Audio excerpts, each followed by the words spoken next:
Some say that necessity is the mother of invention. But quite often, things are created entirely by accident or utilized for purposes other than the original intention. Many of these products are taken for granted nowadays.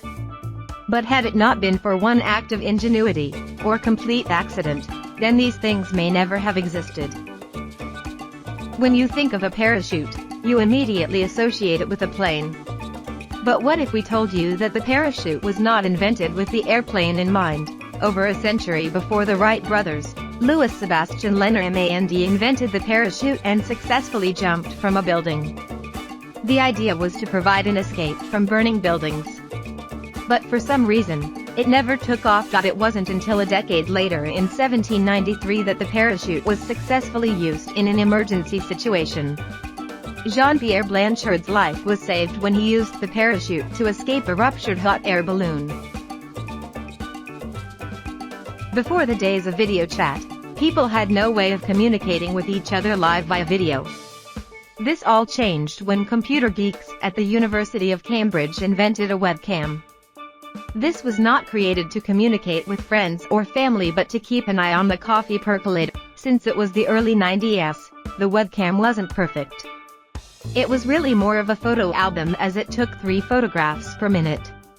But still, coffee cravings led to the invention of something that we all take advantage of now.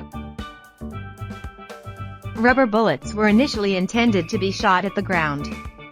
From there, the bullet would bounce and hit the assailant. They were not intended to cause injuries as most rubber bullets do today.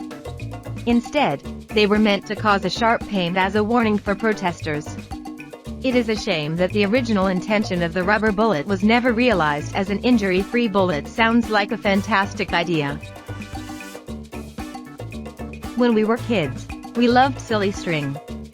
It was the perfect weapon. For a brief moment, you could feel powerful as you attacked your friends and family with the frothy string. The product was created by the combined efforts of chemist Robert Cox and inventor Leonard Fish. Silly string was intended to be a spray-on cast which would instantly harden. While testing which nozzle would work best, Fish discovered that a particular one released the product in a thin, long string.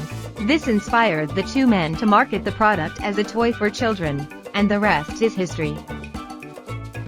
The Slinky is the epitome of an eccentric toy for children. We have all seen the ads and wanted one. But what if we told you that the Slinky was not invented for entertainment purposes? In the mid-1940s, Richard James was a mechanical engineer who invented the Slinky as a device to monitor a ship's movement. Some expensive equipment had to remain steady on rough seas. While developing the product, James accidentally knocked it from a shelf and watched it walk away.